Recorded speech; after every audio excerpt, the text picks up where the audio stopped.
Hello दोस्तों, आप सभी का हमारे चैनल पर एक बार फिर से स्वागत है।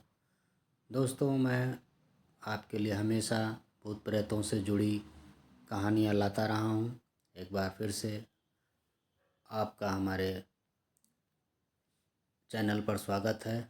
अगर अभी तक आपने हमारे चैनल को सब्सक्राइब नहीं किया है तो सब्सक्राइब कर लें, कमेंट करें, लाइक करें।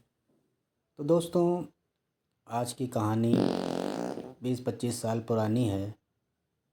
उस समय मैं 16-17 साल के करीब मेरी उम्र थी और मैं एक शॉप पे काम करता था।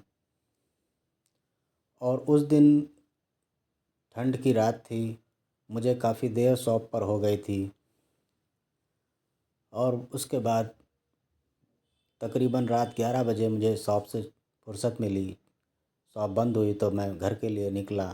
दोस्तों, उस समय मैं साइकिल से ही आया जाया करता था क्योंकि और कोई साधन मेरे पास नहीं था। तो दोस्तों, साइकिल से मैं 11 बजे रात को शॉप बंद होने के बाद शॉप से घर की ओर चला। और दोस्तों, ठंड की रात थी, सड़कों पर सन्नाटा हो चुका था। पर मेरा जहाँ पर घर था, बीच में काफ़ी रास्ता, कम से कम 3 या 4 किलोमीटर का जो रास्ता था वो बहुत ही सुनसान से भरा हुआ था। और बीच में एक कब्रिस्तान भी पड़ता था, जो काफ़ी बड़ा कब्रिस्तान उस समय का था। और उधर से ही हमारे घर की तरफ आने जाने के जो है वो रास्ता थी। तो दोस्तों, मैं साइकिल से चला जा रहा था और मैंने कब्रिस्तान की तरफ जब साइकिल मोड़ी तो मैंने देखा कि एक एक आदमी जो कि अपना सर दीवार पर रखे हुए अजीब सा खड़ा हुआ है। मैंने ध्यान नहीं दिया और मैं साइकिल बढ़ाई। और जैसे ही मैंने साइकिल बढ़ाई वैसे ही वो आदमी अचानक से मेरे सामने आ गया। और जब मैंने उसको अचानक से सामने देखा तो उसकी शक्ल मुझे बड़ी अजीब लगी। बड़ी डरावनी सी उसकी शक्ल थी। खैर, मैंने अपने दिमाग को ठंडा किया और मैं आगे साइकिल बढ़ाने की कोशिश करा। उसके बाद अचानक से उस आदमी ने मेरी साइकिल को रोक लिया और मुझे लगा कि मैं साइकिल बढ़ा रहा हूँ पर साइकिल बढ़ ही नहीं रही है। अचानक से उस आदमी ने फिर मेरे सामने आया और मैं उसको देख के बहुत ज़्यादा डर गया क्योंकि उसकी शक्ल बड़ी भयानक थी। उसके बाद उस आदमी ने मुझसे कहा, अरे ज़रा तम्बाकू तो खिलाते जाओ। ये बात जब मैंने उसकी सुनी तो मैं बहुत ही डर गया। और दोस्तों, मैं आपको क्या बताऊं मेरी उस समय क्या हालत थी। मैं इतना घबरा गया कि इतनी रात में ये शख्स, ये पता नहीं कौन है और मुझसे ये क्या मांग रहा है। मैंने मैं कोई जवाब नहीं दे पाया उसकी बात का। उसके बाद अचानक से उसने मेरी साइकिल, जैसे लग रहा मैं साइकिल बढ़ा रहा हूँ पर साइकिल बढ़ नहीं रही है। मैं बोलना भी चाह रहा हूँ पर मेरी आवाज़ नहीं निकल रही है। मेरी दोस्तों क्या हालत थी मैं आपसे क्या बताऊँ। पर उसके बाद एक बार फिर से मैंने बहुत तेज़ी से साइकिल चला भगाने की कोशिश की।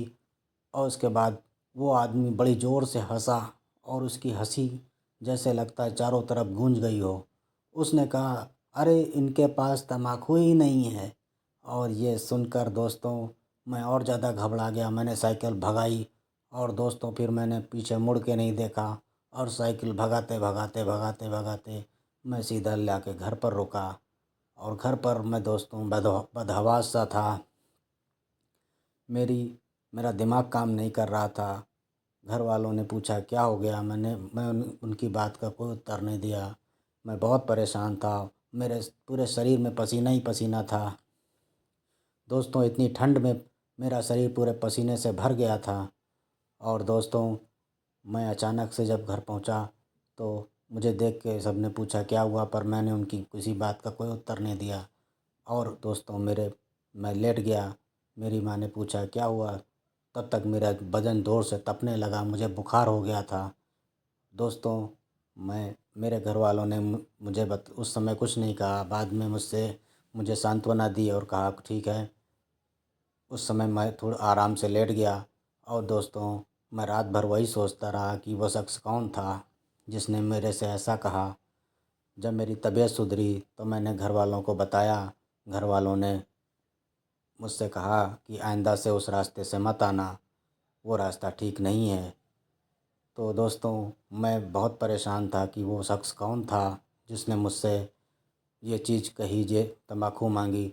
दोस्तों, मैं भूत प्रेतों पर तो विश्वास नहीं करता हूँ, पर दोस्तों, भूत प्रेतों से जुड़ी इन जो घटनाओं को मैं सुनता हूँ या देखता हूँ या जो मेरे साथ होता है तो मैं बहुत ही घबरा जाता हूँ। दोस्तों, आपको ये कहानी कैसी लगी आप मुझे कमेंट में ज़रूर बताएं।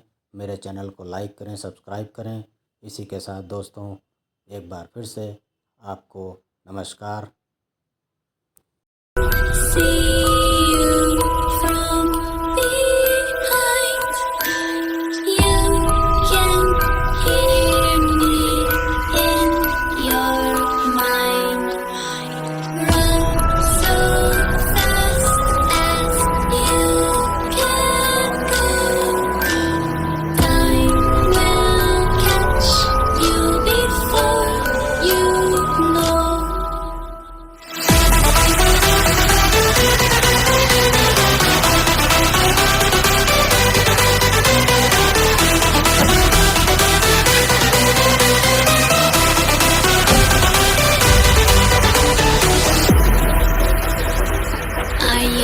Afraid of the dark? Are you scared?